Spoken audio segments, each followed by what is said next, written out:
All right. Shalom, Yabarakakum, Yahweh Basham, Hamashiach, Yahushai. Za'akum Kadra, Wawat Zayaban, Yashala, your brother Christ Zayaban, Yasharala, also known as whatever you call me. All right, so all praise. From Hebrew, Isaiah, Yasharala, all other stuff. So I want to kind of jump right into it. And the reason being is because I have, I have actually been waiting. I've been waiting to read this portion. And so, yeah. And the reason I've been waiting to read this portion is because it's so informative. So one of the things that I really enjoy is throughout these years of reading New Testament, Old Testament, Apocrypha, um, uh, the early church fathers' writings, astronomy. One of the things that I really enjoy is that this is a never-ending journey. It's always fun. It's always wonderful. I learn all the time. I just learned from one of my young elders. For those of you who know Shatar Shabar, all right, he's more than likely some of you brothers is a Kwan. All right, so for those of you who know Shabar, that's out here doing the ministry on the highways and the byways, I want to give a sincere one West salute to you brothers. And the reason being is because all of you brethren that's in contact, that's been communicating with that brother, have seen a part of this reset. I believe that there's a reformation happening in Yasharala. I believe that there's a reset. It's not at the downfall or the lift up, or it's not, what I'm saying? And we got to talk about current events. So, yeah, I'm not going to shy away from the fact that, what I'm saying, the brother might come up in our conversation and it's not playing down or belittling or anything like that. It just might come up because it's current events. So for those of you who have seen my videos or been with us for the time frame of ministry, you all see that my objective is also always to teach. Now, when even I myself have an issue or a fault, I have and will be like, hey, you know what? This is what it is. So luckily, I apologize. I'll sincerely try to go through it. Whether people think I'm being, one way or another, we're all sincere. And I believe that Brother Gorilla Hebrew gave a sincere salute. He gave a sincere salute. He gave a sincere apology. What else can you do? What else can you do? You can't run. You can't hide. I mean, we are the servants of Yahweh. Our lives are lived inside of a fish bowl. And everybody can see these peculiar fishes with fringes on. So since everybody can see these peculiar fishes with fringes on, and we live in a fish bowl, and the whole world is looking at us, actually, let's say like the Apostle Paul said, since we know that there's a great audience watching us, run your race. So yeah, it's a stumble. It's a stumble, and oops, my shoes came off, and when I was running, my shoes slipped, and then my foot stepped on my pants leg, and my pants leg pulled my pants down, and oops. I fell and I tripped and I was exposed. And oops, and now I have to pull my pants up, maybe change my garments, wash my garments. I gotta wash my garments too, you know what I'm saying? And then get back in the race. I take things very literally when it comes to the scriptures, such as having soiled garments and being unclean. I take those things very literally because they manifest not only in the physical, but they manifest in the spiritual. If I am courting a woman, which I am not, but whatever. So if I was courting a woman, I would want to come up under a courting contract or a courting covenant. Something of the such to say, hey, you know what? These are the terms and agreements that we're going to follow, and I will be honorably and dedicated to you, and you'll be honorably. If I was to come up under one of those things, this would be a covenant that I would not only have to respect, honor, and keep, which is what we all do. I would have to wash myself, prepare myself, be set apart, keep that covenant. And I would also counsel with others. Now, for those of you who are looking to get some marriage covenants and contracts, I want to encourage you to reach out to the brother Shapar. Right now, for what I do know, he is working to help himself first. I said help himself first. All right. And he's also working to help me. For those of you who don't know, I am so blessed. All right, Brother Shabar is in the city gates of Ohio, and I've had the blessing of not only ministering with him, but I've had the blessing of breaking bread with him. It's been a sincere honor. The point of saying such is to say, I would encourage, for those of you who are learning and looking for reformation, I'm not saying that this brother is at all and end all be all, but I will say that the Most High is working with him to show him something completely different than a lot of rules on the other side of the planet of Yahshua have learned. So some of us have come up in one way, some of us come up in another way. Most I said, blessed be the peacemakers. You know what I'm saying? Also, we really want to take into consideration that there's no shame in a young King David rebuking a King Saul. It happens. There's no shame. I didn't, now here's something I want to suggest also. I didn't see King David slay King Saul.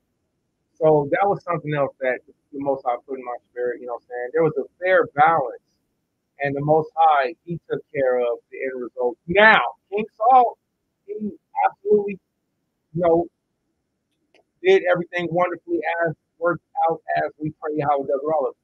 And King David, once again, did not, he said, King Saul, I love you. You are like a father to me. You know how bad it hurts when your elders disregard you, when your fathers disregard you. These men are like fathers in the truth. These men are like our spiritual fathers. I don't know how to teach like you. I just know how to speak like me. I'm too real to be fake. And the best version of me is the only one I can be. It hurts to be disregarded. Whether it's in a marriage, I have to say marriage is first. I'm so disappointed in the way Israel managed marriages. In the 90s, the Negroes was, I don't want no scrub. And now in 2025, it's so much so-called, right? So-called, right? So much truth coming out, so much exposure that we're seeing that a lot of you daughters of Israel don't fear your fathers, you don't fear Yahweh, you don't fear your children, you don't fear the faith of men. It's so a lot of you daughters of Israel are spiritual scrubs. Spiritual scrubs. And we see a race of people flocking and saying, we want to hold y'all strength to wake up. Well, they're wicked and they're going to rust also. But you daughters of Israel have an obligation, a responsibility, and a job. You are commanded. Deuteronomy chapter 27, we read it earlier. You daughters of Yahshua are commanded. You all are commanded to not teach the Gentiles and to go astray. You're commanded to not set a stumbling block in front of you. And all the people shall say, Amen. Mount Ebal and Mount Gerizim. This whole Torah course, this whole week, everything has been about Lao. Yeah, everything has been about Levi. I praise Yahweh, I ain't got no toothpick because that motherfucker is clapping right now. Why Yahweh for a healthy head, a set apart head. Why Yahweh. But even if I did have the bald head, I would respect it because that's a crown of honor. That's a crown of glory too. Don't make fun of the bald head. Bald head, bald head. It better come out and get you spiritually. Be careful, son.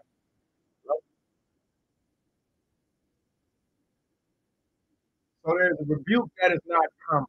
Again, it's got to come up. The real Hebrew is my peer. He's your elder, not mine.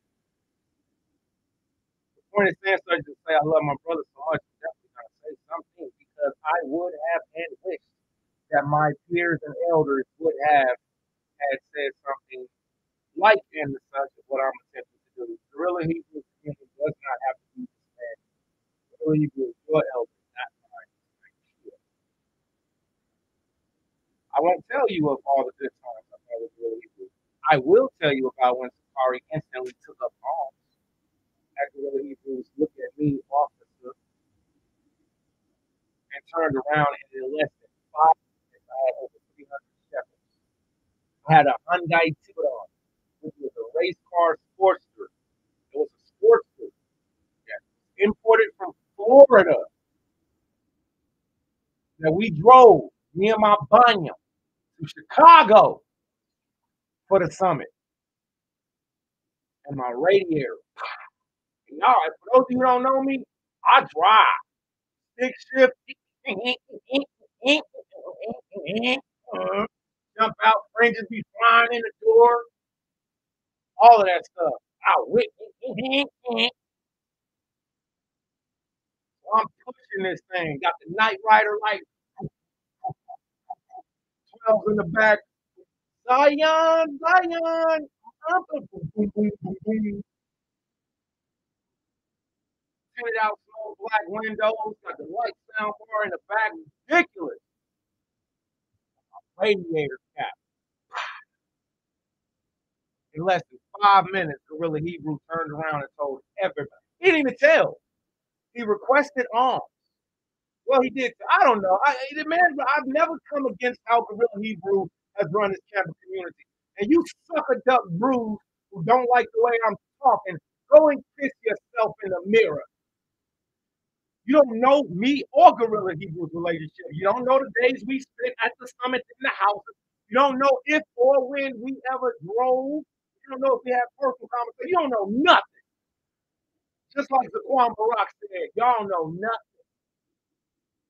Now the elder, y'all's elder, made a poor decision, just like we all have had. I've made poor decisions. Just move it.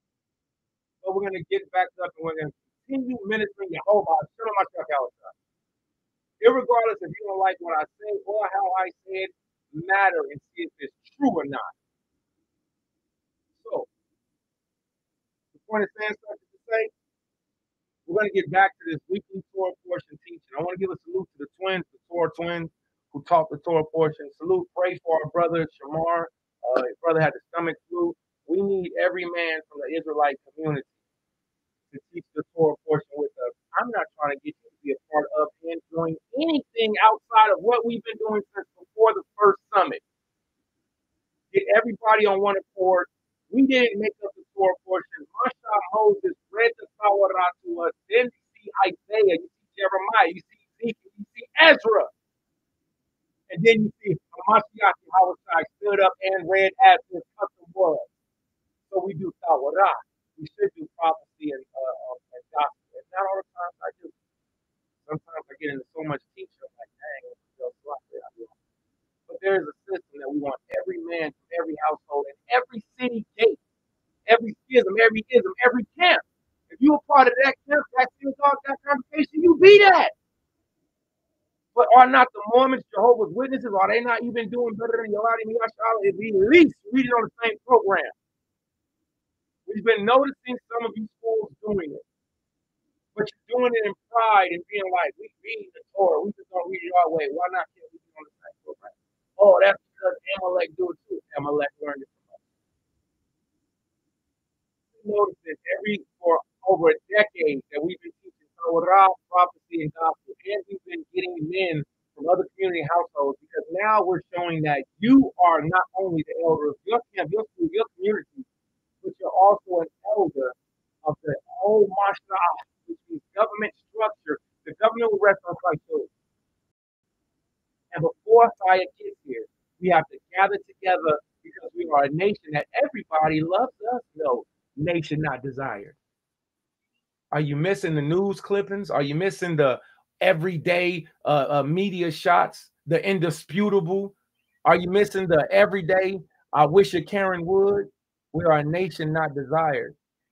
So every man in every household, as the law of Moses was taught in every city on every Shabbat day. You got a different Shabbat day? Well, guess what? Let's get everybody on a Shabbat day schedule. Now the Torah is being read all the time. If you keeping 7 day after you see waxing crescent, which waxing crescent is not new moon, it's the end phase of new moon. There's only 8 phases in a month. Every month, 8 lunar phases. She never changes.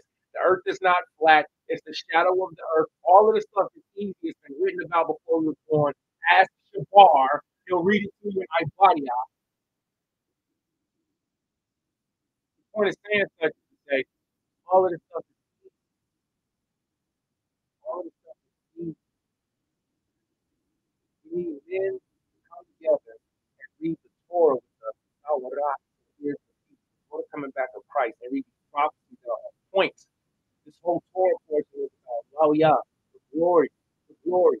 If I'm a Levite, I know I'm not doing right. If I'm a Judite, if I'm a Gadite, I know I'm not doing right. I'm not perfect at all. I'm not perfect at all. I should have trained. I should have worked out hours ago. You feel me? I have some things I need to start, some things I have to put down. I don't want y'all to expose me. I expose myself. I've always been like that anyway. So when a woman was like, she exposed me, I was like, you need to go stupid. Like, y'all dumb. Y'all forget that I'm the same one. transparent, everyday Hebrew, expose what? Expose that I'm not as patient as I thought I was. Ugh, hey, give me it's a lot. Oh, God, one saying such to say, it's an excellent time for a lesson of patience. So I will be speaking of the tribe of Laoya, the tribe of Levi. I will be speaking to the tribe of Laoya, Levi. I will be suggesting that officers from Sakari look for counsel and eldership with the light of Zion, Fort Lauderdale, Florida. Florida, my elder. Guess what? My officer's elder, fellow officer's elder. Y'all see, y'all don't even see all the men and stuff. You don't even see. Do y'all know what first draft pick is? I ain't never been first draft pick for nothing except for gang banging, government nation.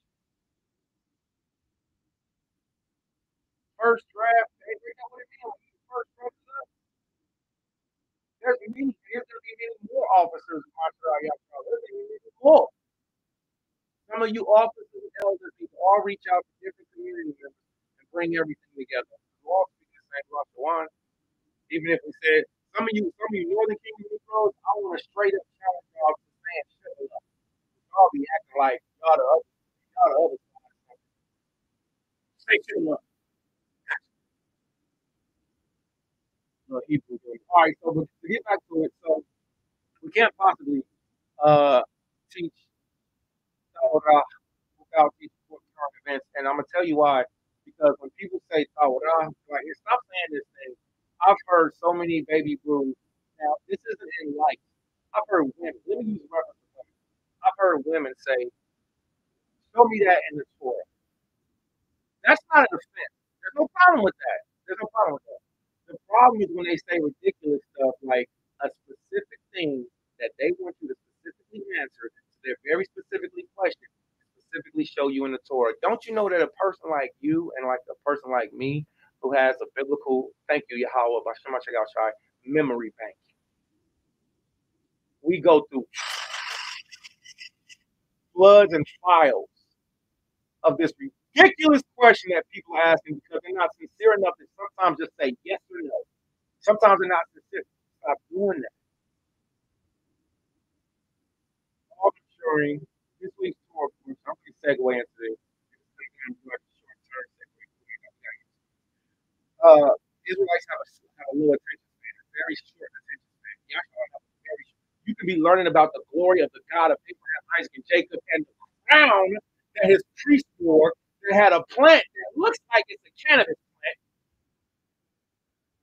looks like it's a whole big old weed plant on the high priest crown. I didn't mean to say crown. The high priest crown, a whole plant. Now, I don't know what this plant is because I'm not a very intelligent teacher like you all are. I'm special ed. You didn't know? I'm special ed. I'm remedial. I'm that one guy who can't count. Remember that? I do. And I'm gonna ask you all to forgive me because there's a lot of stuff that I've said. I'm like, I may have hurt your feelings, but I know I have. It's a lot like bubble shot. I need to be off on the island of Patmos by myself. But what fun is that if I can't finish? I gotta prophesy to the wind. So we're going to read about this plant. But before we get into the plant, I need all you Israelites who know anything about pot. I need all you Yasha Alim who know anything about King Wisdom of Solomon. Let's get Wisdom of Solomon chapter 7 real quick. Wisdom of Solomon chapter 7, KJV. All right. So we're going to take this trip. So share this out, like, subscribe, all that cool stuff. You know, I don't do it for views, I do it for truth. That's what it is. I don't understand certain things. I don't understand it. I drive a fast Hyundai Accord stick shift that if I was driving past, you wouldn't even notice. And the reason being is because my mental perspective is I don't care if you're externally beautiful. I care if you're internally beautiful. I don't understand the process of clickbait views and all that stuff because all I know how to do is tell you the truth.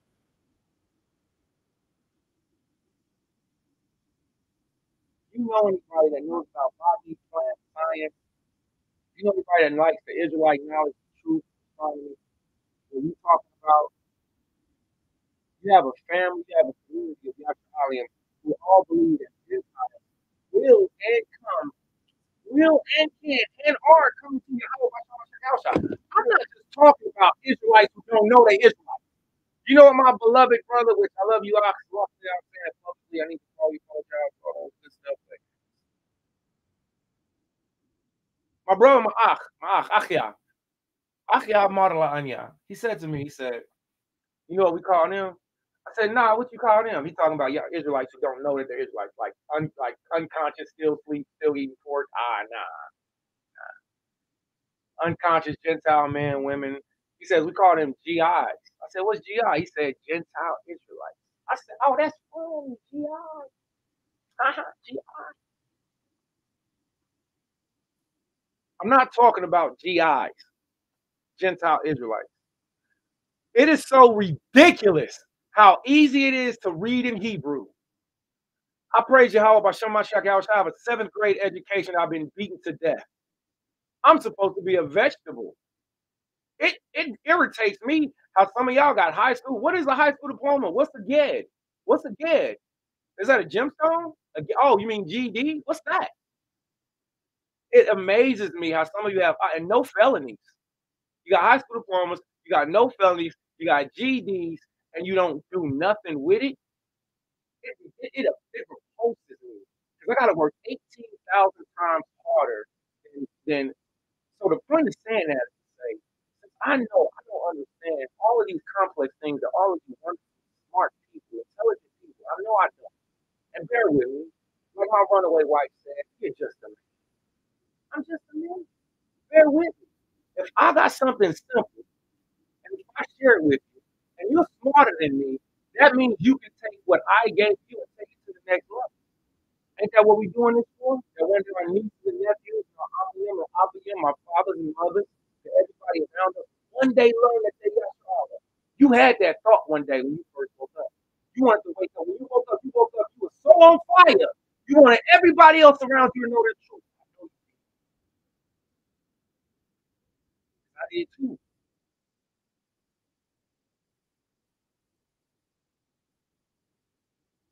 In this community, we teach that physical Gentiles that are not of the bloodline of the Ikwan.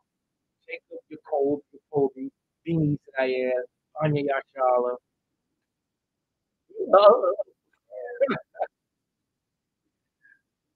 Whatever language you want to say it, right?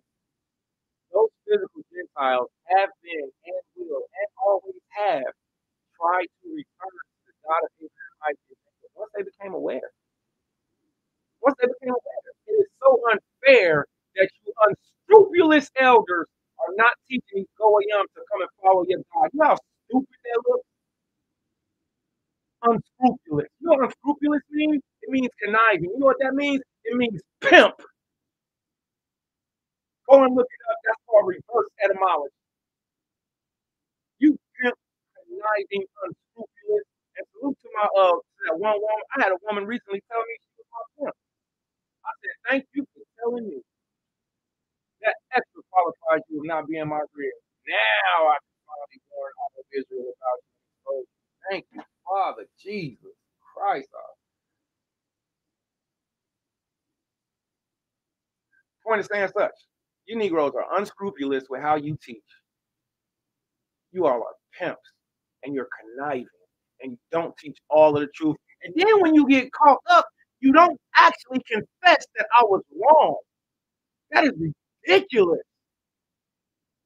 I think being exiled was one of the best things that ever happened to me because I got my little banana book from Mr. Sally, but you know, that song was actually about slavery. Very good concept. We were thinking about spiders that was inside of the bananas that was hundreds of pounds to carry, dying outside of the daylight coming.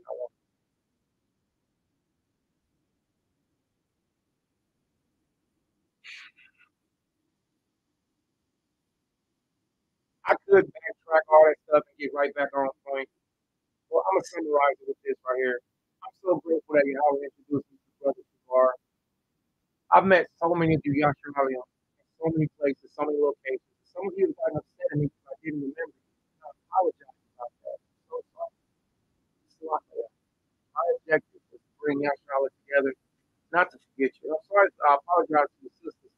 Some of y'all watch time like y'all sincerely trying to holler at me, and I just be like, whatever. I'm really stern when it comes to Dollar. I'm really stern with the story. So luckily, I for being such a man of the Most High, you could have it. I really want you to get that together. So, you brothers, I apologize if you met in the past and I didn't remember. It's been all ministry, all ministry, all ministry. It was ministry and exile. So, dealing with two different mentalities of men. One now is a loving baby brew who everything's butterflies and rainbows, and then was born beaten, stripped, and that was thrown on all blessed out. So I do want to apologize to you. So if you met me, just please, if you talking to Facebook, like, oh, I say, I don't know you, I don't know you. If I say that like that, just like you do know me, I hope you for it. I've had people and I'm so apologetic. Point of contact, not if you want to be better. And the way that I do that is by immediate interaction. There has to be immediate interaction. There needs to be immediate measures that are taken.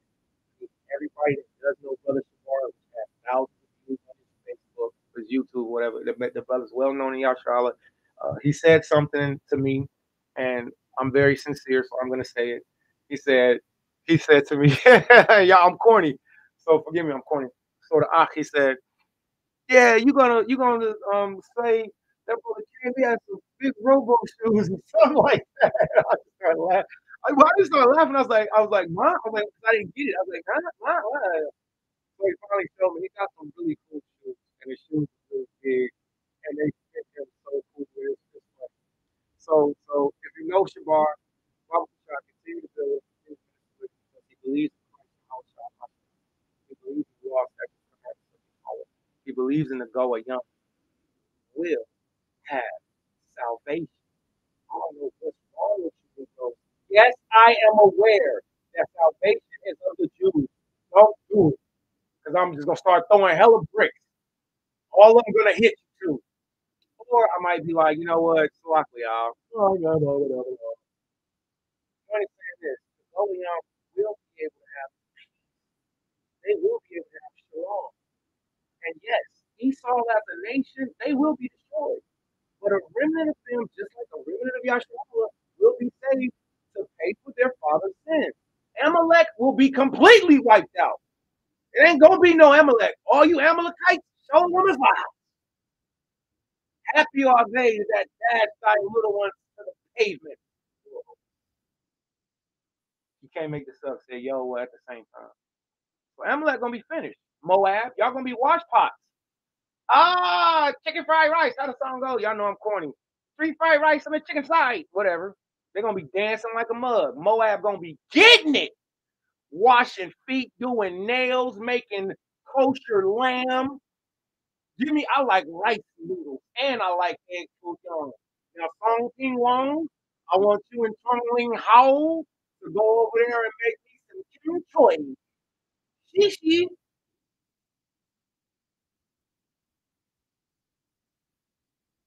Ishmael, y'all going into captivity too. The bad, nasty, wicked Arab people. Yes, Ishmael right here. And yes, y'all was bad, nasty, and wicked. We're gonna get to the core portion of that. I just want to be very clear. No one ever going into captivity. They're going into slavery and they have to serve God. He that leads into captivity, I don't even gotta say it because there's a nation of Yasharim behind us with us without a great Savior of heaven that do the same thing. They'll go into captivity. So they all going to captivity. But their captivity and our captivity will be significantly different. I want to give everybody a gift real quick. Come over here with me. And if you've been looking at this whole doctrine with Gentiles getting salvation saved and how they're supposed to be treated, how they are not supposed to be treated, I give a sincere one West salute. Now, I grew up in MR One West. One West is an address. It's an address. It's an address. Get off of your emotional, spiritual, social racism of your own community. Stop it with the dog in One West. One West alphabet. Why you gotta disrespect One West? We the best. Of the truth to the west, highways and byways, Saturday through Fridays, banging on these heathens. I know you hate to see it. I know y'all out in the streets, but guess what? The elders was in the streets before me, and we was in the streets before y'all. So we give salute to everybody that's doing this ministry. Whether you're behind a laptop like me, or whether you're teaching your captive oppressors on the slave ships like me, or whether you stop and randomly street teach like me, or whether you are consistently every day with the school, congregation, camp, synagogue, and are out on the corners every day. Salute to you. Many members, one body. Let's get back to it. These Goyim, they will have freedom. They will have shalom in the new kingdom. If you disagree with that, that's fine. I'm not shy. Another thing is that the Goyim will have the option to come and worship Yahweh at his holy temple, which is so beautiful because that's the subject matter this is for. Let's get this gift real quick, and then we'll get back to that. Ladies Josephus against Appian, book number 2. The Goyim will have the choice to do that. If they do not, they will receive a plague out of this world. Do you know what happens if you get no rain? What happens if you don't get no rain? You finish. You got menstrual cycle women, because people still have menstrual cycles as far as I know. I mean, unless there's a scripture that says they're not going to give birth, we're not going to inherit their children, we're not going to own them forever. Unless there's a scripture that says that, then they have to menstruate. That's uncleanliness.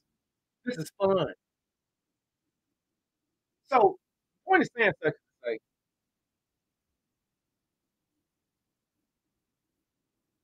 these Gentiles' captivity will not be like our captivity. It will be shalom. They will have the choice of coming to worship Yahweh or not.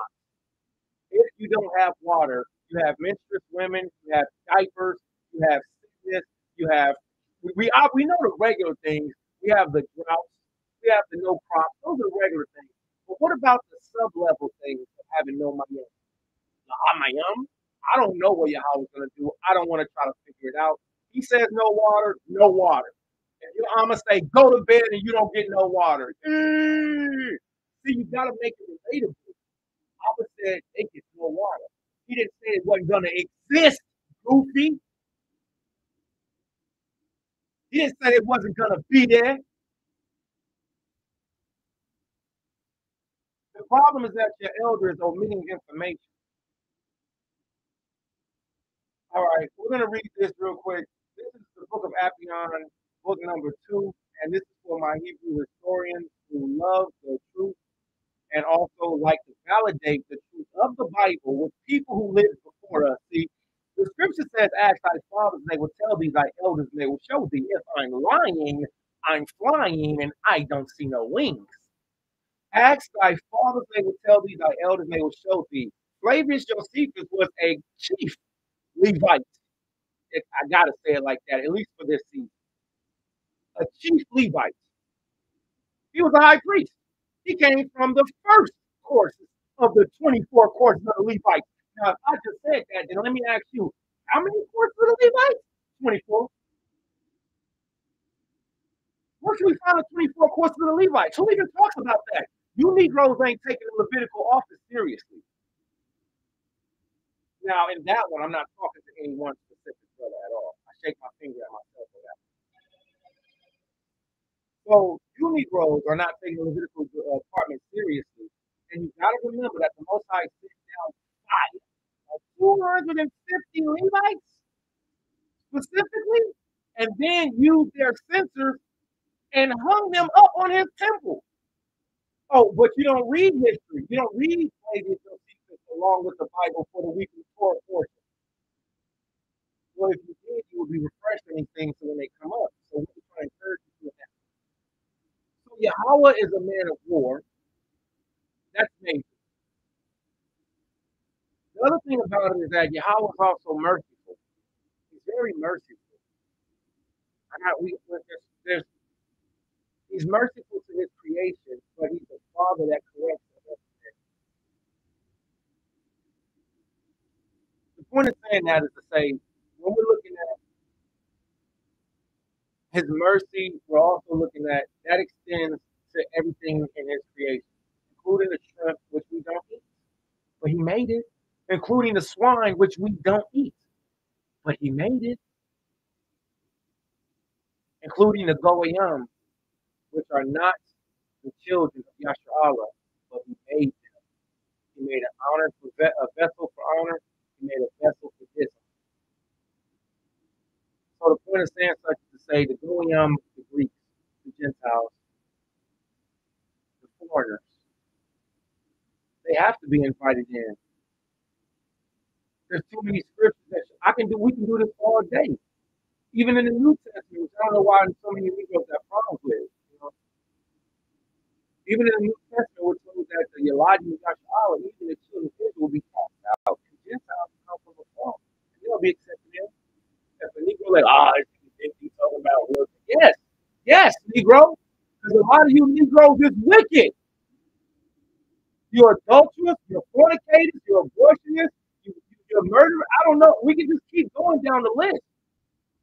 And you don't care about Yahweh's law, statutes, commandments. You don't care about coming back to the covenant. You don't care about the man who bled and died for your sins.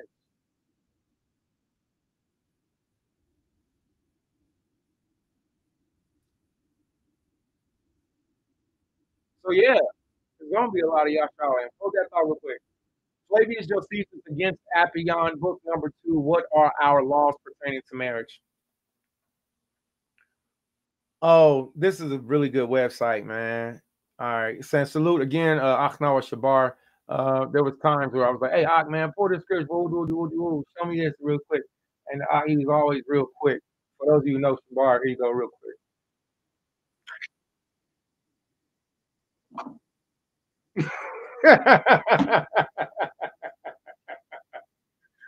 So if you know Shabar, if you think that was a good impersonation, put a 7 in here. All right. So I'm going to read down a little bit. This is Flavius Josephus against Appian, book number 2. The law does not permit us to make laws successful at the marriages of our children. The law commands us to give a decent burial to our enemies. Let's see what else. The law ordains parents should be honored. Let me read this real quick because I need to call my Amma. All right, let me read this real quick. I want to remind every one of you. Listen. If you're a woman, if you ever want to court or be in a relationship with me, if you have a bad relationship with your parents, don't call me. If you got a problem with your Abba, don't call me. All right. If you still mad at you, don't call me. Because the first thing I'm gonna do is the same thing I did with them other women. I'm always gonna do that. I guess that's my new thing now. I guess that's my new thing. Unresolved issues, right? So first thing I'm gonna do is tell you, go and get things right with your parents. First thing I'm gonna tell you is I can't consummate with you until your parents will give you to me after you sign this marriage stuff. Then I can consummate with you. But if you have a problem with your parents, so don't contact me if you have parental issues. And that's a lot of, if not everybody, or all of you. If you don't like your father and your mother, do like that sister Zelbonita do and keep hating you from the sideline. All right. We're going to learn this real quick, and then we're going to go down. I'm not going to do a teaching on this. I'm just going to read this for myself and for you. All right. And also remind me, I need to call my mama. We need to call our parents while we have them. You know what I'm saying? And, man, it must be crazy for her to see her baby boy, growing into whatever. I remember, her words. I mean, she said, "You're broken, but you're not destroyed." Wow. So, well, I'm her little baby boy. So let's read this real quick. The law ordains us also that parents should be honored immediately after Yahweh himself, and delivers that son who does not requite them for the benefits he has received from them, but is deficient on any such occasion. Now, this goes for you women too. All right, it says sons here. It applies for the man, applies for the woman in such cases, except for things like menstrual cycles and giving birth. So the law of Yahweh, it applies to you women. So you women that's disrespectful to your parents, this applies to you on the positive and the negative. All right. Let me make sure I'm secure.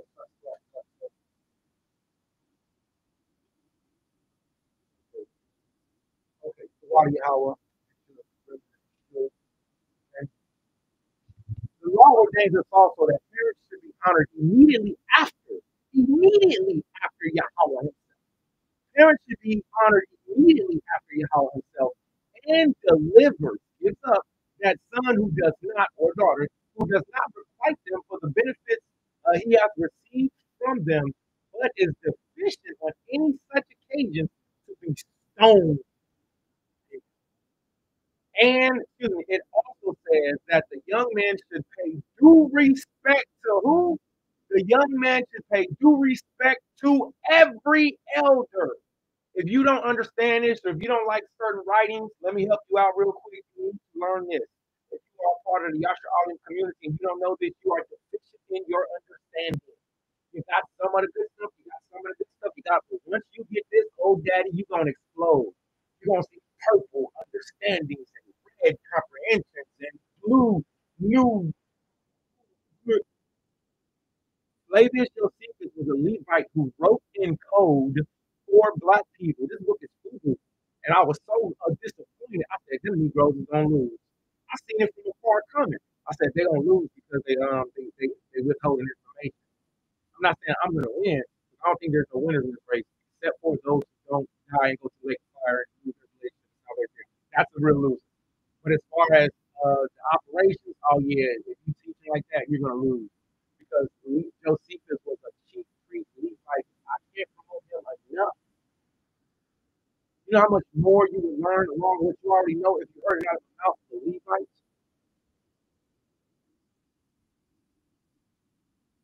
It also says that the young man should pay due respect to every elder, since Yahweh is the eldest of all beings.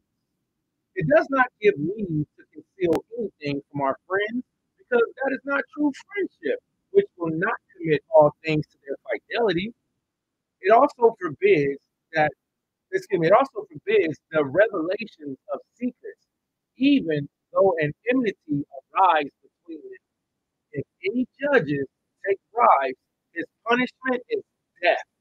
He that overlooks one that offers him a petition, and this, when he is able to relieve him, is a guilty person. Let me read that again. He that overlooks one that offers him a petition, all right? He that overlooks one that offers him a petition, and this, when he is able to relieve him. Oh, yeah, man, forgive me, man. It's the out. Man, let me pay you back. He is a guilty. You won't take my no to lie. Publicly shot because you know why? It's a sin because we're commanded to forgive one another. So you're gonna overlook my position. So we gotta take the really equal position, even if you don't want to. I know I do. I didn't even want it to be true. I still don't want it to be true. I hope it's a whole elaborate hoax. I hope it's a whole big test to say, hey, how is everybody gonna how is everybody gonna be? These are the weak, these are the tares brought together, well tear down. Ha ha ha ha ha ha ha. I'm really Jesus Christ. I hope it's something like that. Not trying to be too funny, but you all being funny. But even if it's not, and even if worst case scenario it is true, your job if he acts up, you can't make this stuff up.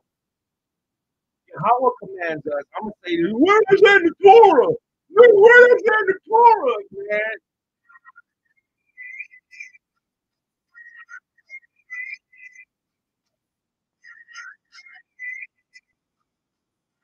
Oh, okay, all praise. Hey, y'all brought that in.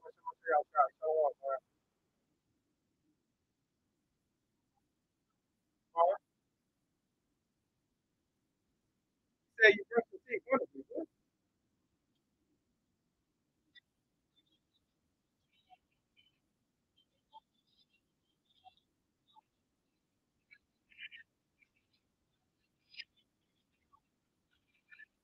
Well, Vaughn,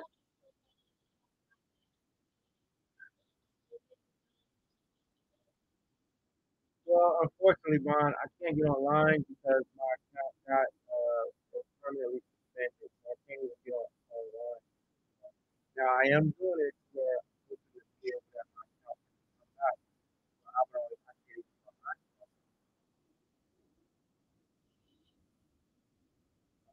So I can't play with anyone.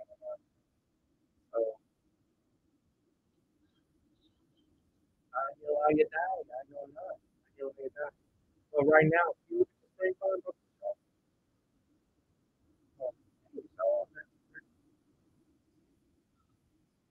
we're reading the Torah, especially now, we're looking at the crowd, right?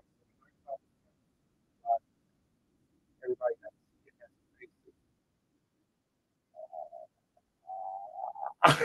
space. You funny. I need to look out. We're gonna get back to this. I need. Okay. Do you want to stay on with me? Okay. Come. All right. Then press mute, Baba Kushak, Con. All right. Put your phone on the charger too. Make sure you don't go to sleep. So I don't like to say my phone died. I say my phone went to sleep. If it died, it's broken. It's not like my phone went to sleep. My battery went to sleep, so you can recharge it. So water for everybody being patient. That's our blessed Prince of Cardia. Please, Baba Kushak, at this time frame, pray for Zacardia. He's at the age of 10, where his life is being changed. My life is being changed, and we're asking for Yahweh. I'm asking that, Yahweh, by His glorious and beautiful means, that all of you just say a prayer for a 10-year-old baby. All right. You may have seen him in old pictures, videos, or whatever. But, say a prayer for the baby. Whatever comes to your heart. So let's get back to this real quick. So we are obligated by what we are reading. Show me that in the Torah. Show me in the Torah. Well, first one I'm going to do is I'm going to show you the word Torah. Bawara. Then we're going to go into the secondary definition, where it's sometimes where it's referred to or commonly used as Leviticus, Numbers, Deuteronomy.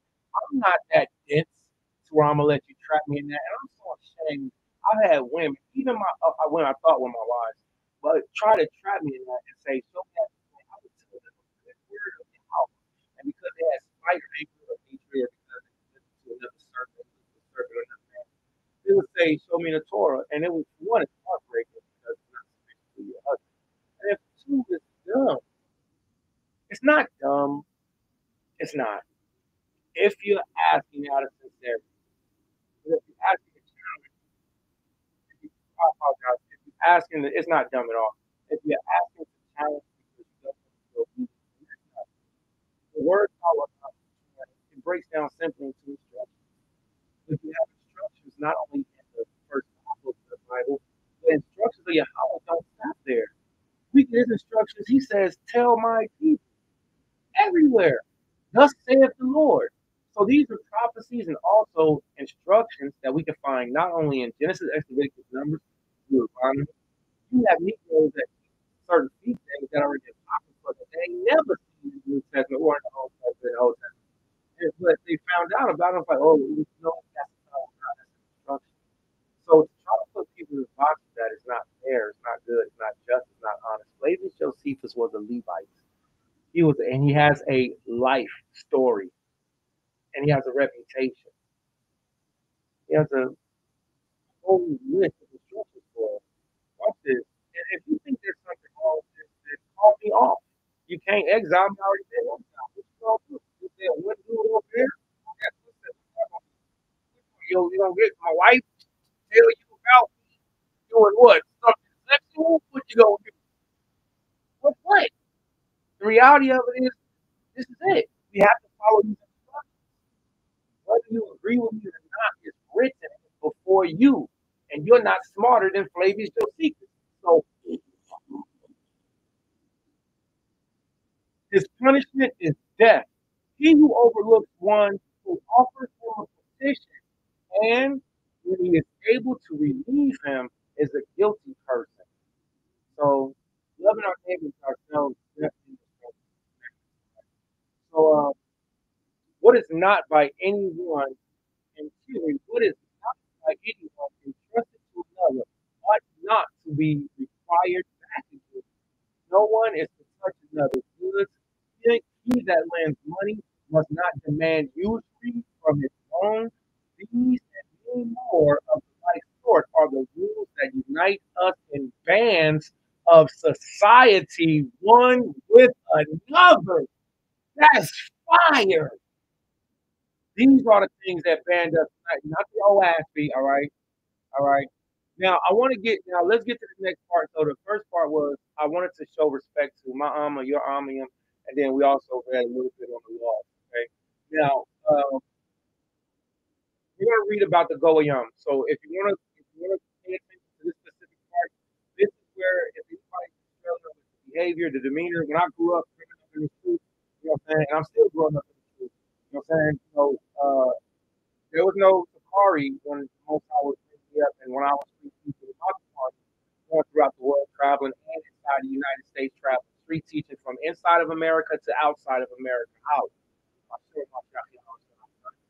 So I can sit back right now with a cowboy hat on and a flannel shirt, and be like, huh? I can do that because the elders before me did it. The point of it is, I don't even want. The point of it is saying. The point of saying all that. Let's get to this, okay? All right. The Goyam. So for those of you that have been learning, and we all are learning, and you may be struggling with this specific point. When I was coming up in truth and I was seeing the elders part, it was GMS. All right, GMS was at its height, and then I got to see a generation. So IUIC was even all praise the Most High. Matter of fact, Elder Nate had on green and gold, saying brown and gold, green and gold with a black backdrop. You know what I'm saying? So long story short, I got to see and hear a lot of the original elders that was from One West from their videos, and a few of them I got to meet. But I got to see the zeal and fire of teaching that, the nation will be destroyed because they will, to a degree. Just like Yasharala was destroyed to a degree. But Amalek will be destroyed forever, ever, forever, ever, Amalek finished. So I got to see the zeal and passion of teaching that. And I got to see, people bow down and kissing the feet. I never seen anybody go, kiss my feet. You don't kiss my feet. You don't come on, kiss him, brother. Give me the stick. Aha, kiss him. I never seen that. I don't know why people get over emotional about that. Because I've also seen, even I myself, the Quan Mahar is a witness to this. Again, Tanya Awaja is a witness to this. Yakuzak is a witness to this. And my firstborn prince, Amadia, he's a witness to this. We're in Mexico, and a young woman in all white walks up and says, I know who you all are. Can I kiss your, can I lick the dust? Or can I kiss you? She bowed down. Maharka, he like, he made the funniest face. And I just looked at him, I was like, you can't make this stuff up. And I remember I had my chucks on, I had my blue purple cross, and she offered, she submitted, so we seen that side too. But I didn't see the whole beat the Gentile down thing as a right thing. Because how can you possibly get somebody to serve your God through violence? You can't get a wife to serve you through violence. You can't. You can't get a son to serve you through violence. You can't get a husband to love you through violence. You can't. I think I just learned a lot of lessons right there when I said all that stuff. The point of saying all that is to say, you can't get Gentiles to serve your Allahayim, your power, your God through violence, because that's what Islam is about a sword. Let's read this real quick and tell me what you all think. These are scriptures from Levi. I hope that this is helpful in your journey and understanding how did we interact with Gentiles. This is just a beginner. If anybody wants more, there's more than the fact of those data files that Howard gave. I'm very how I'm supposed to be retarded. I'm supposed to be brain dead. I'm supposed to be a vegetable. Wadi Hawaba, Sham Hamashiach Hawashai, Wada Abba.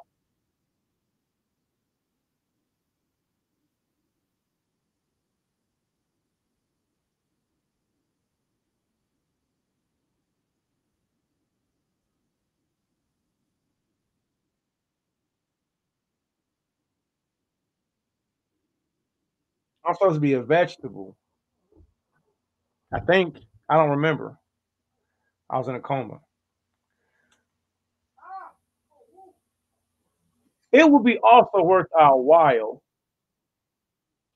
It would be also worth our while to see what equity. You know what the word equity means? Let's get this real quick. Equity. All right. I gotta go to my favorite. I gotta go to my favorite.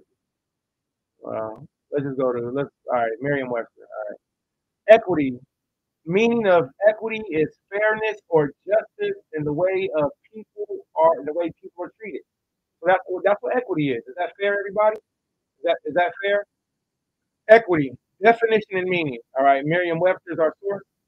Meaning of equity is fairness or justice in the way people are treated. Okay. That's what the word equity means, right? Let's see.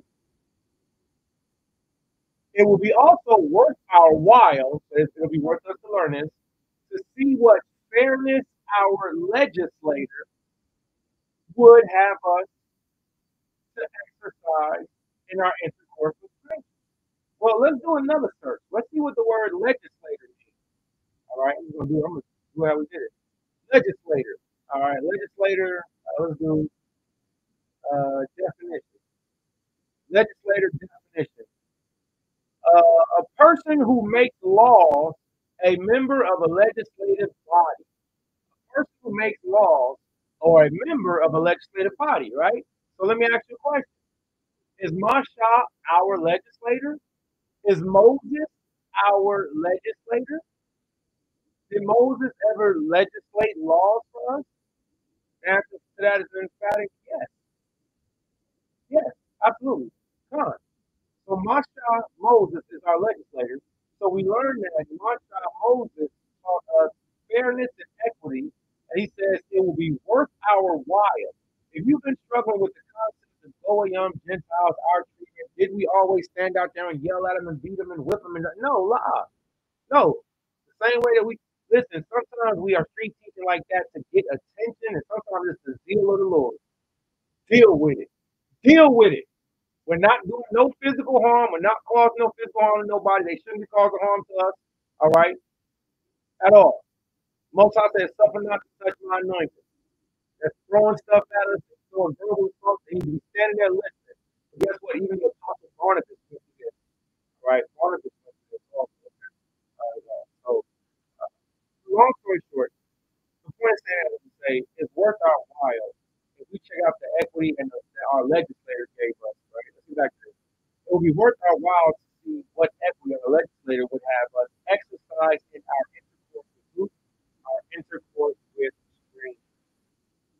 For it would thence appear that he, who is he? He is Moses. Moses? Moses is a legislator. What is a legislator? A legislator is a lawgiver. So let's read it again. For it would thence appear that he, Masha Moses, made the best provision he possibly could, both that we should not dissolve our own constitution. So here's one thing, my child, listen, don't let go of the law, statutes, commandments. Don't dissolve it. Don't belittle it. Don't disintegrate it. Don't make it less and less. But keep it solidified. Keep it the foundation, right? So that's the first thing. Don't dissolve our own law, statutes, commandments. And here go another thing is judgment. A lot of people leave that out. They be like, law, statutes, and commandments. But guess what? It's law, statutes, commandments, and judgments. Those little nuances matter. So that's why I like the oxymoron. Because he sees those little nuances. I think that other people know how to start too. That was my first time really being able to. And I usually see my spend time listening.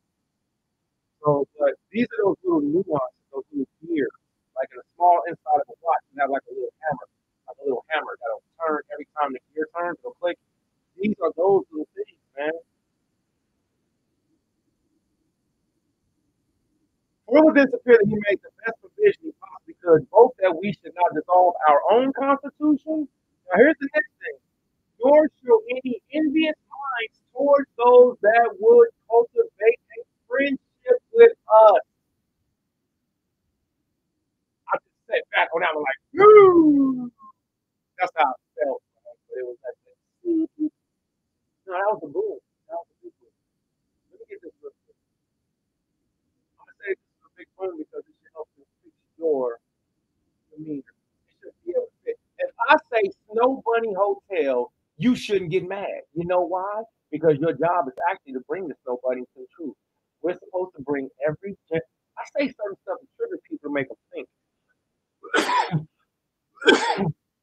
but I have a scripture behind it. I have a scripture why. Now, if a person speaks to me brutally because of the way I said something, because they didn't like I said Snow Bunny Hotel, well, why did I say Snow Bunny Hotel? Why? Bring a snow bunny to the side. Why did I start bring a snow bunny to the Shabbat campaign? Because I specifically knew that the Israelite woman was like, specifically, I knew that. And how did I know that? Because Israelite women don't like nobody. They don't like nobody to the truth. They do. Some Israelite women really do put the word kind of straight. So they do a lot of work. So when it comes to we do. We have a lot of elders. They have taught these stuff that is happening. Or there's other stuff. She said, how, how, if I really say that Moab is a watch is a certain. So they are watch is that's just if you believe they are. But the point is saying such to say, if Yahweh told you, we read earlier, curse be he that prefers to judge. So that means the Israelite sisters can't be the person turning down nobody. If you also saying that you can't have envious, we'll show you the word envious. Envious means the feeling of resentment or discontent because of another person's qualities or possessions or love. You person because you just don't like them, that's being envious. Well, don't think of it being envious because they got something that you don't own. You envy them because like about their character. That's wrong. That's wrong. And until we get over that, we will never really be able to teach these Gentiles how to serve our power because we're always going to focus on something. I know, captivity, slavery, all that other good stuff. I look forward to this new coming world to come. And I look forward to all of the prophecies that's going to be fulfilled. But if I still got something in me to, I can't look my precious children in the face. I can't tell them like, oh, my son, oh,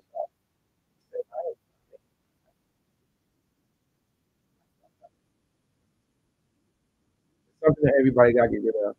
So envy is one of these things specifically. And why is envy one of these things?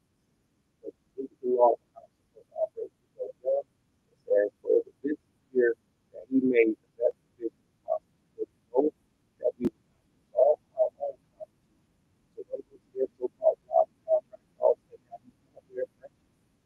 Yeah, you shave your beard. You gotta, I'm trying to get a better picture. I want to look invisible. What? What? I had to restrain myself. I was about to say something, but I decided not to say it or do it. Listen, don't go into the Gentile world if you feel saying you lose your Savior. No, because they'll see you worship your God. They're going to know about your God. They're going to know about your God. Know about that. So, if they'll say, you'll start things that are be beneficial to you. Now we see the tide of the Gentiles, their hearts are starting to do like the Lord said. They start to turn their hearts to us. So the point is to say you have to teach people what you have to be responsible for the work and the Israelites is very much which a lot of times especially why they want to do this they're talking they got all that learn level of stuff years like trying to talk to me I was like hard you always look like you trying to figure out if you trying to pass gas or not. As soon as old while you come up, hi, Master. Ooh.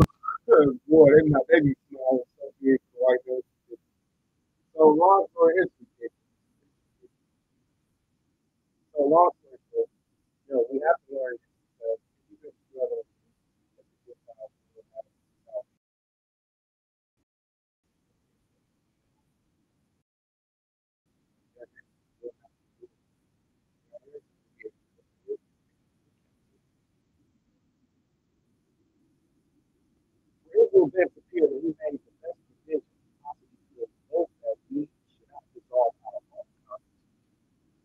nor show any envious mind towards those who would cultivate friendship with us. Don't that sound nice? Don't have an envious mind towards those. Let's read this slow like a little like let's understand. Not read it slow. Let's understand it slow. Nor show any envious mind towards those that will cultivate a friendship with us. Don't that sound nice when you read it like that? That's not a nice person anymore. Super grumpy. I got somebody trying to extort me for shekels all the time. That's a whole bunch of weird things. I don't negotiate with terrorists. I have to admit it. I started throwing grenades. I'm like, hey, leave me alone. Wow. At the minute, I'd be cool, but then I started being like, because I actually have to fight or flight mode. Where it's like, so, you know. But anyway, back to this.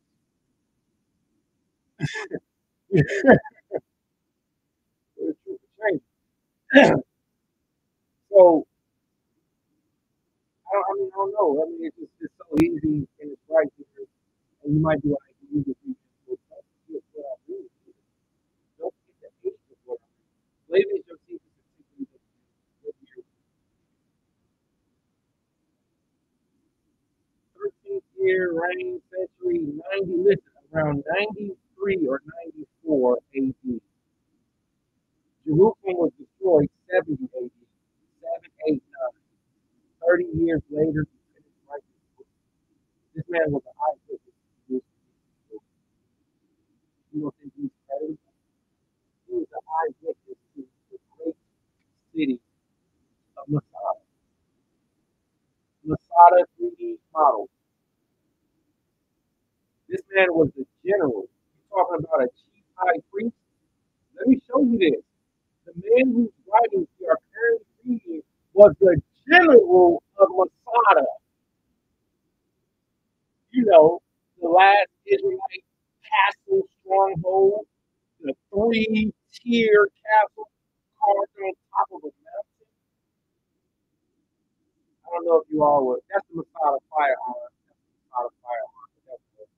That's the Masada firearm. This is the Masada. Your secret was general in this place. This is why so the way that Masada was set up, there was a huge mountain, and on the side of that huge mountain, there was a city. Okay? There's a city. Okay? And the city, we ran it, we owned it. It was beautiful. Josephus was not only the man, he was the man who actually was, he was the head of Safar. Josephus was the head of Safar. Josephus was the head, Lady Josephus was the head of Safar. So I'm going to listen to what says. He says, no show any envious mind towards those that will cultivate a friendship with us. So if you have Gentile friends that want you, your friend, or like you, and they want to come and serve you, this is how we're supposed to be. Don't show envious mind towards those that want to serve you. Look at them and be like, okay, come on, sure. But don't just give your heart away to be their friend. Just hang out around you. Maybe you figure them out a little bit. A lot of people always keep your customers. Don't ever dissolve yours. Don't take theirs. Accordingly, our legislator admits all those that have a mind. Now, listen to this. Our legislator admits all those that have a mind to observe our law, so to do. And this after a what? This after a friendly manner. He didn't tell us to be mean. You see this friendship right here. Friendly manner. As esteeming that a true union, which not only extends to our own stock, our own nationality, our own culture, but to those that would live after the same manner with us. Yet does he not allow those that come to us by accident only to be admitted into our community with us. So the last part he says, if somebody just stumbled across the Israelite community or the Yashar community, they wanted to, they go, what are you guys doing? No, he say, no, don't let them be a part of it. He says the ones that want to cultivate a friendship with us. You got to think about that. If you cultivate anything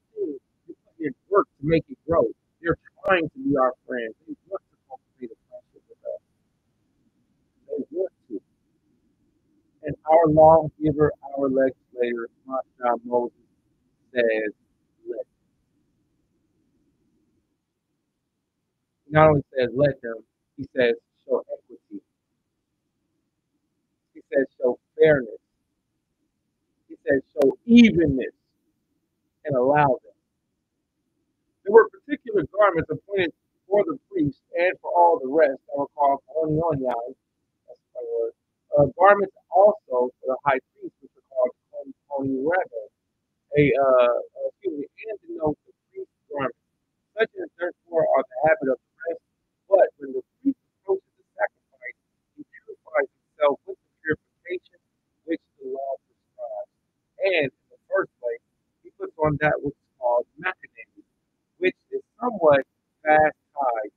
It is a girdle composed of fine twined linen, and is put about the private part, the feet being too inserted into them and in the nature of breathing. But, excuse me, but above half of it is cut off and ends at the side, and there is tied fast. All right, so this is describing the pants of the garments of the Levites. All right, pants are.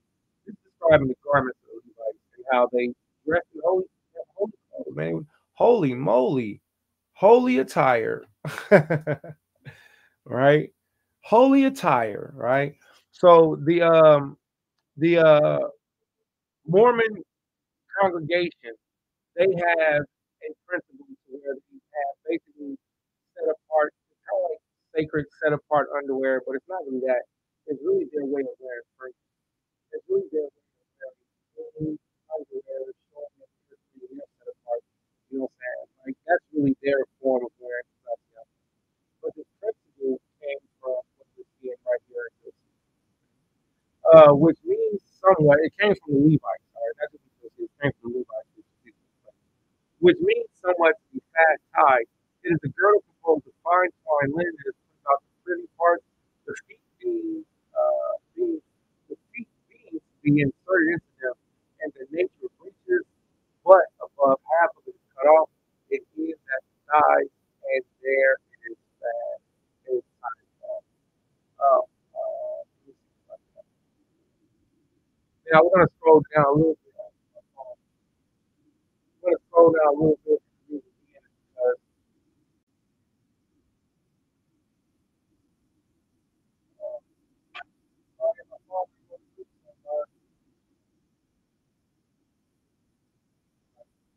so the reason we're gonna scroll down a little bit is because we're gonna look at the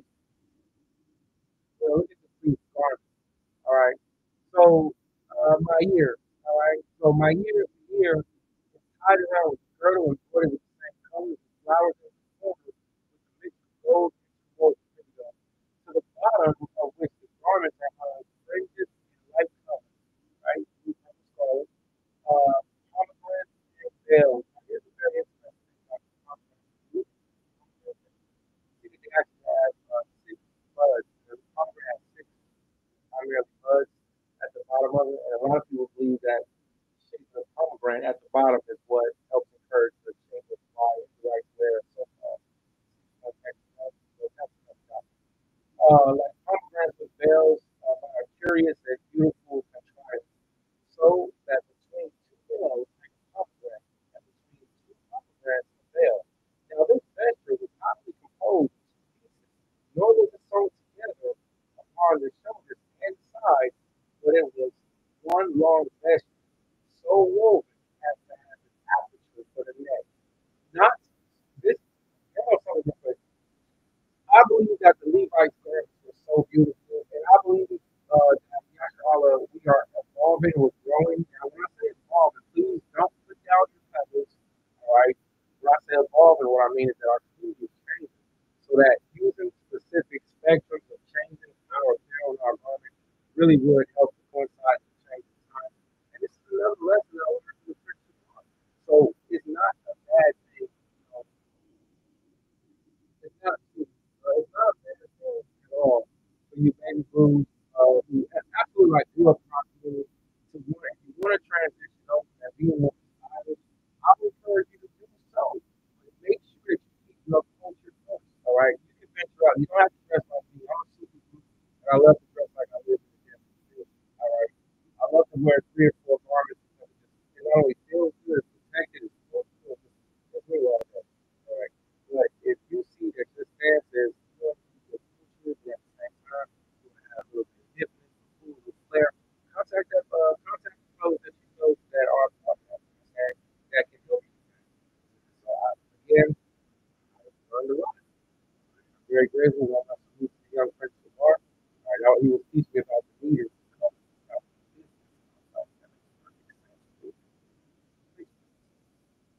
All right. So I also want to say along with that, the garments are the original style, old school style. Like I'm not an old head yet. I don't think I am, but I would like to do one one day. But if I do ever, I want to keep the old school style. I want to keep the best prince and princess. Oh, that's what that is. And this is why you have to read this for yourself also, because the garments of the high priest are so beautiful that you can do a Google search and pull up. And I'm not telling you dress like a high priest, not like that. But I am saying we do have a cultural heritage dress that's just so beautiful and you can do so many things with it. Be yourself and you always freak out your garbage, do what you do, put all your friends with your daughters and violence, you know what I'm saying?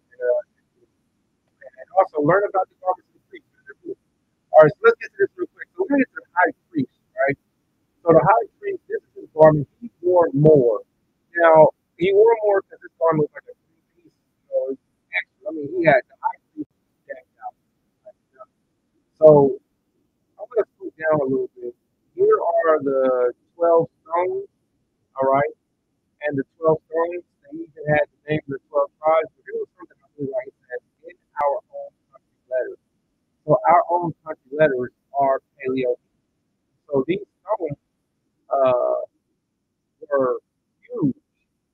All right, these stones were huge. Now let me read this part to you real quick.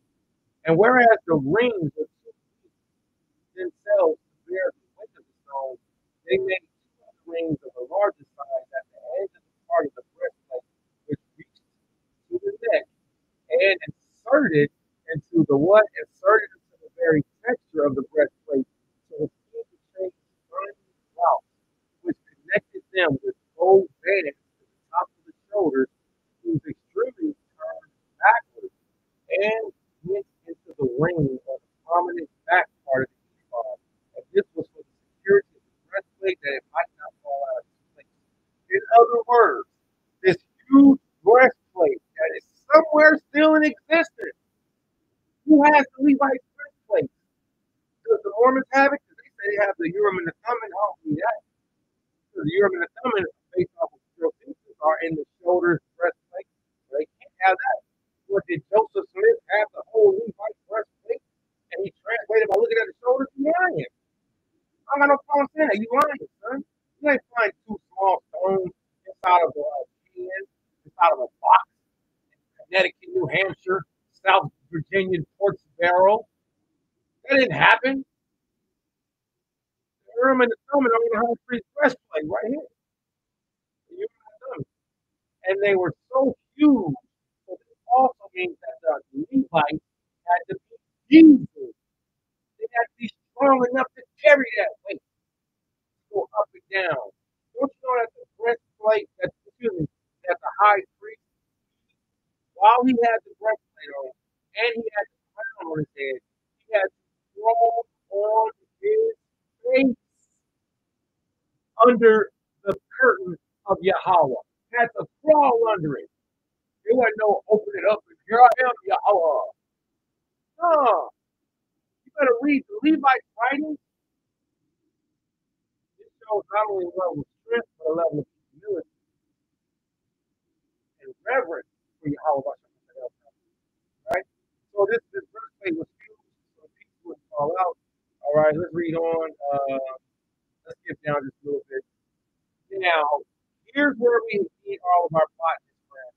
All right. So Flavius Josephus, Flavius of the Jews. All right.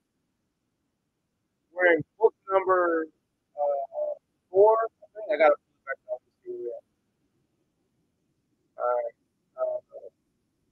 3. Yeah, we're in book 3. All right, section 7. Now watch this. It says this is the crown of the high priest. This is for this. Now the high priest mitre or mitre. This is what that word mitre is. All right. Also, when I look this up, the Roman Catholic Church has a copy of this, and the copy is kind of like in the type of crown that they wear.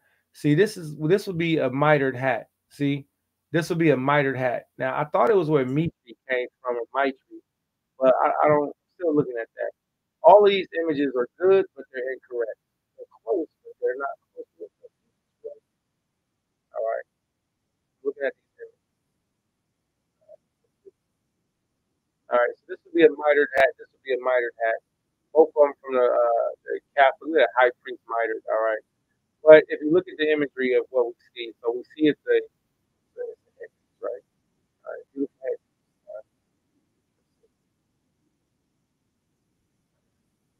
So beautiful head.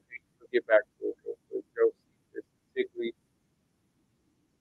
the high priest mitre, right? So it's the crown of the high priest, was the same as described before, and was wrought like that of all the other priests above, which there was another.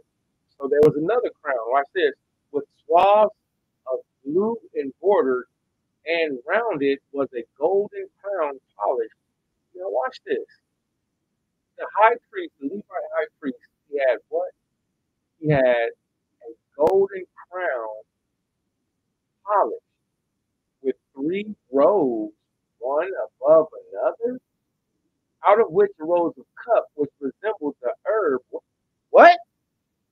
Wait a minute. Why does the high priest, why does the high priest have a crown with something that represents, all you gotta do is put in the word herb, put in the word herb, see what comes up. Now everybody knows what a herb is, right? Everybody knows what a herb is. The herb is, if you think of a herb, if you think of a herb, you think this herb was a parsley herb, you think it was a cilantro herb, you think it was a basil herb, you think it was chives, you think it was, what kind of herb do you think it was?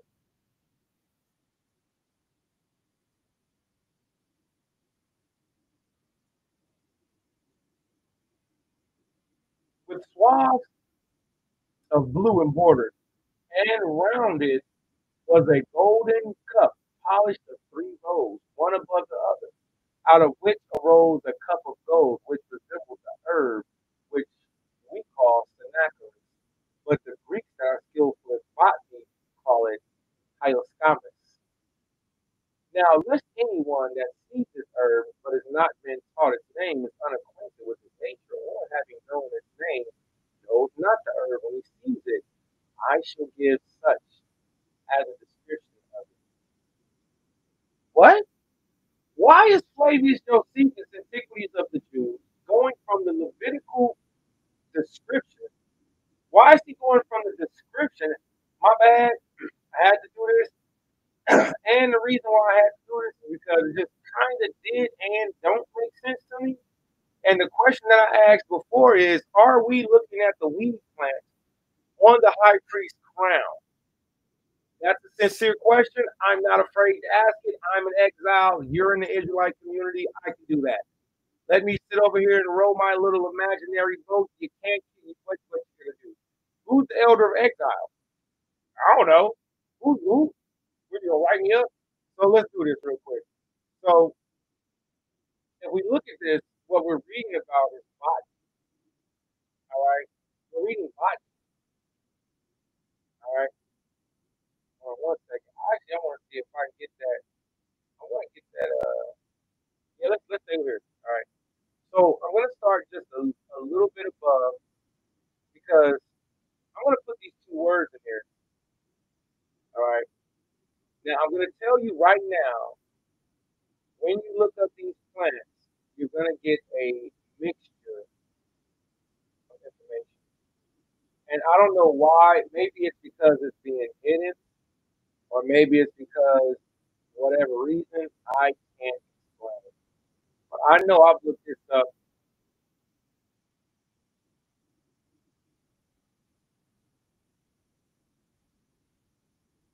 I had no idea.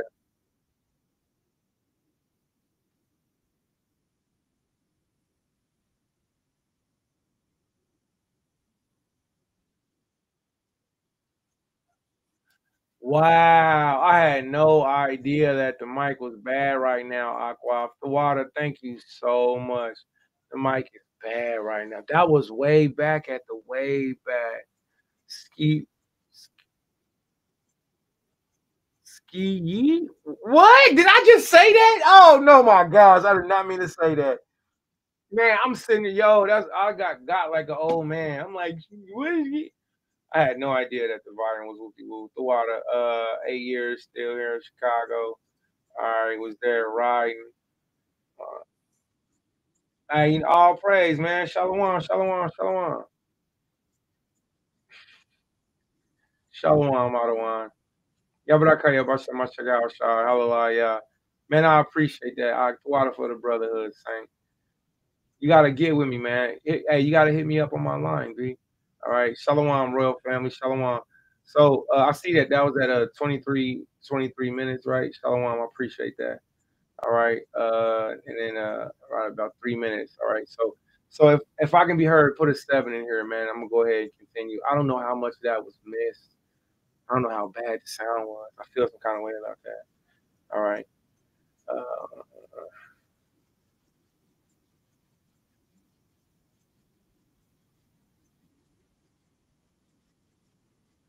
man, thank you, Saint. Man, I greatly appreciate you. Man, all praise. I need your help. Okay, so look, let me do this real quick. So I've been with you 8 years, still here. I'm in Chicago. I got to come to Chicago. I have a banaf that I have to come and visit in Chicago. Also, we have a his name is um, Yaiqua. We have a brother named Yaiqua, and he's working to do a lot more ministry in Chicago. Yaiqua. So he loves it there. He loves Yahweh lost that command. But if you could, it would be great if me and you can get together and then we can communicate with brother Yaiqua. All right. If you can, just hit me up. Be like, hey, bro, this is me. Because I'm gonna need to see your face. You know what I'm saying? And then now this is gonna be super embarrassing because I'm be like, oh yeah, I remember 8 years. Oh, you talking about at the summit? Oh yeah, Con in Chicago.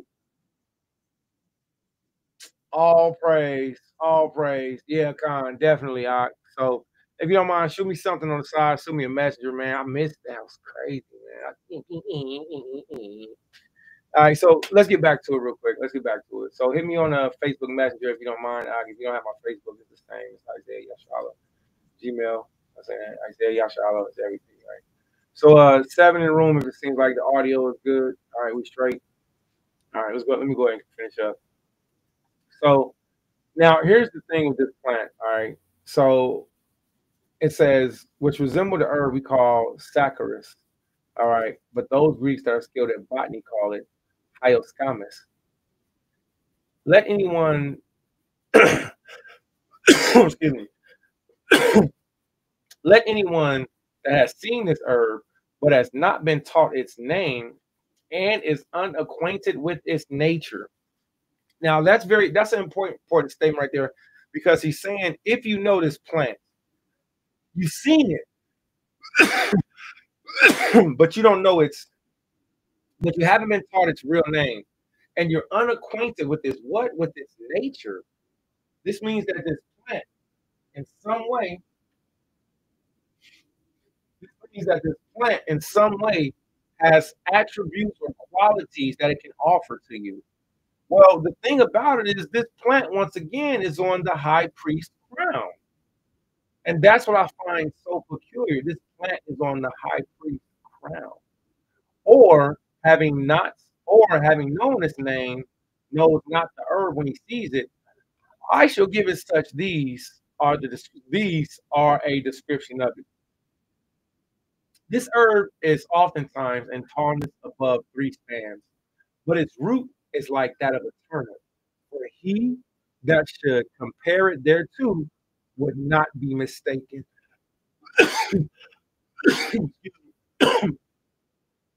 All right. So I want to do a few things. All right. I want to copy and paste this. All right. I want to copy and paste this real quick. So come over here. So earlier I just did a quick search of the word herb, right? So now we're gonna put in roots that is like a turnip. All right, roots is like a turnip. All right. I was gonna see if we get any images. Let's get just do turnip roots. Roots turnip. All right.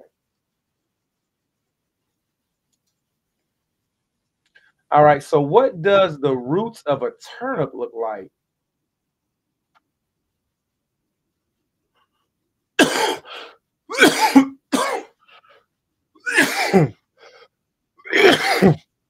Salak. Man, I sure wish I had a minister to bring me something to drink right now, man. Oh my goodness, I'm so thirsty. I'm suffering so bad. If only I had a minister to bring me some hydration, man. That'd be such a blessing, man. All right, here we go. Let's go with this. So let's go with this image. So turnip roots, that's something to keep in consideration. I don't know. I don't know. That's why I said I need somebody that does botany. What does the roots of this plant look like? What does the roots of this plant look like? All right. What does the root of the cannabasi plant look like?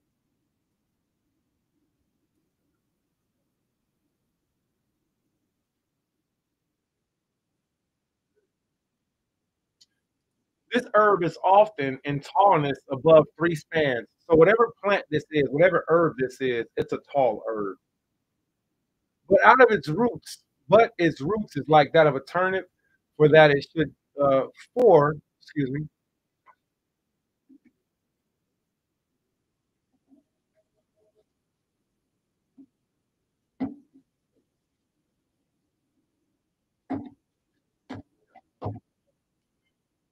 This herb is in tallness of 3 spans, but its root is like that of a turnip. For he that should compare it thereto would not be mistaken. But its leaves are like that of a leaves of a mint. So what do mint leaves look like? I need some friends that are pretty good with botany. What do leaves of mint look like? Uh-oh. That could be anything. Uh-oh. That could be anything. So whatever this plant is, it has the roots of turnips. It's tall, like 3 spans, and it has the leaves that are relatable to that look like mint leaves.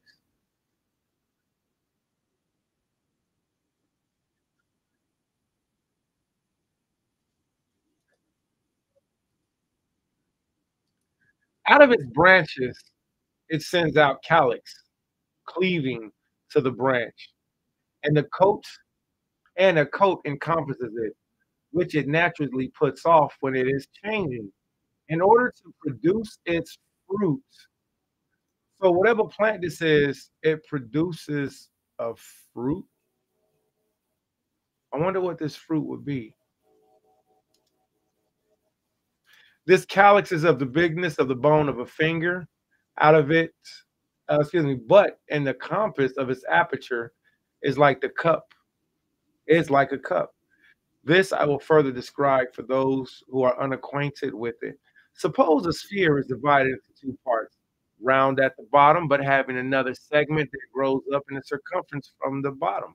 Suppose it became narrower by degrees, and that the cavity of that part grow decently smaller, and then gradually grow wider again at the brim, such as we see in the navel of a pomegranate. Man, oh wow! Oh wow! Oh wow! Yo, Josephus is a beast. All right, pomegranate navel. All right, so if we look at the navel of a pomegranate, no, wait.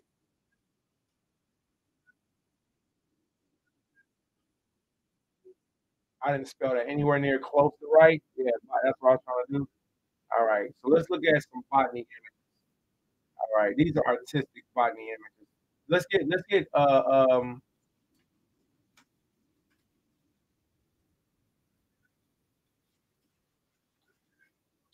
Can we get there? We go.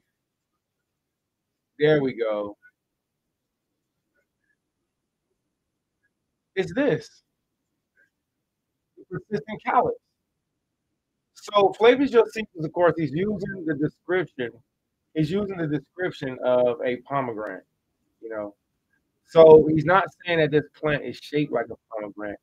He's saying that there's a part of it that buds and then opens up like the navel of a pomegranate.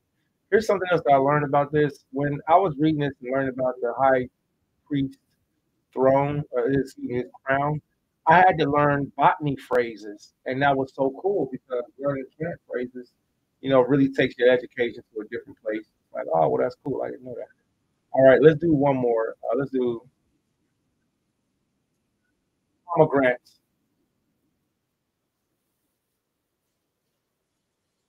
Now, this is what Josephus is talking about when he's describing the opening. All right, he's describing the budding, the opening right there. And usually those have about 6 points on them. All right, just like the so-called Star of David. 1, 2, 3, 4, 5, 6. See that? 1, 2, 3, 4. See 5, 6. There are two more right here. All right, we seen that when we was in Yerushalayim too. We seen a lot of pomegranates that were 6 budded. All right, those look delicious, man. We got them pomegranates. I'm starting to get thirsty. Man, all right, so let's get back to it. All right, let's get back to that read. And booyah! Okay, so let's read this again. From the bottom, suppose it became narrower by degrees, and that the cavity of that part grow decently smaller, and then gradually grow wider again from the brim, such as we see in the navel of pomegranate with its notches. And indeed, such a coat grows over this plant as renders it a hemisphere, and that, as one may say, turned accurately in the lathe, and having its notches extend above it, which, as I said, grow like in a pomegranate, only that they are sharp, and they end in nothing but prickles. But the fruit is preserved by a coat of the calyx, which fruit is like the seed of the herb of the Sidartus. It sends out a flower that may seem to resemble that of a poppy, and this was the crown made, as far from the hinder part of the head to each of the temples. But this Ephilius, for so the calyx is called, did not cover the forehead, but it was covered with a golden plate, which had inscribed upon it the name of Yahweh in sacred characters. But such are the ornaments of the high priest. This is absolutely beautiful. I thought the first time I ever read this, and even to this day, I learned something new. And each time I keep hearing, what plant is that? What plant is that? What plant is that? Now I question myself to saying, you might see, let's see something like this. All right. Roman Emperor Ivy Golden Crown. All right. Now you might see something like this. All right. So let's think of a wreath. Now, this is actually pretty good. This is actually pretty good. So we were made to wear these in the Olympics, etc. You know what I'm saying? Also, wreaths, they had the symbol, a wreath crown had the symbol of actually, you being a possession. So wearing a wreath crown also was like you was owned by Rome. You was owned by somebody. So it wasn't always good to have a wreath crown. But we're looking at this for the Levites. Let's see what we can find. Okay. So, okay, so these are Roman crown stocks. Okay. So let's say like these, for example. So I don't know what plant it would be, but it started at the back of the head and then it would go up towards the top. And that's whatever the plant was. And right here in the middle of the forehead, it would have the name Yahweh, right, in Paleo Hebrew characters. So however that, like this is good. That's why I like this representation because it went all the way around and leaves. And then right here in the opening, as you see, this is where the forehead would be. This is where the name Yahweh would be, in Paleo Hebrew. And I just think that that's so amazing, man. But also, there's something else that's about it. It was a three-tier crown. It was three layers, three levels to it. I think that's what I was. Well, anyway, this is going to be a conclusion for me for the Torah portion reading, just for this part, and all of my talk about Levi and all this other stuff, and how Levi is to be set apart.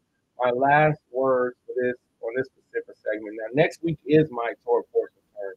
So next week I'll be doing Shabbat and I'll be doing first day of the week, the Most High will. But either way it go, I will be having a teacher study to follow it out. So next week is my Torah portion teaching, and then the week after me, we need another man to step in. You know what I'm saying?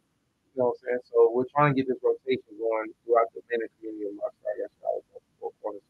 We can get on the same page. You know what I'm saying?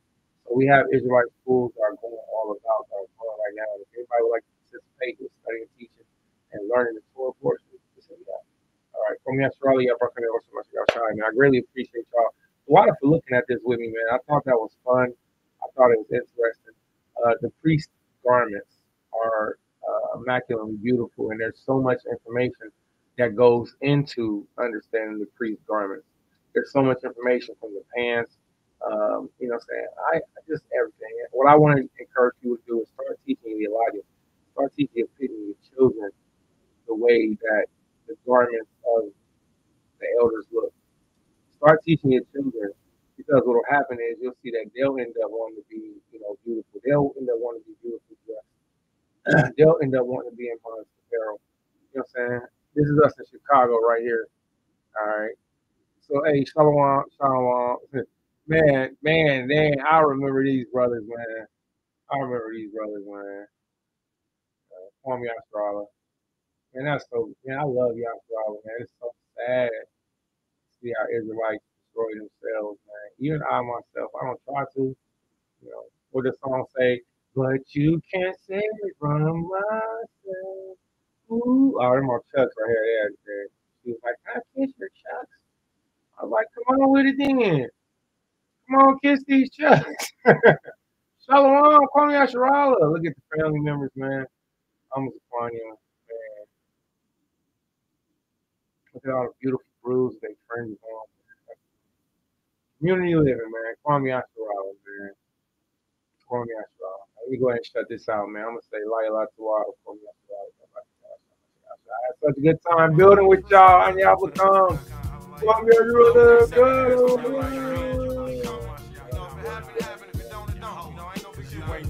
I'm going to share this.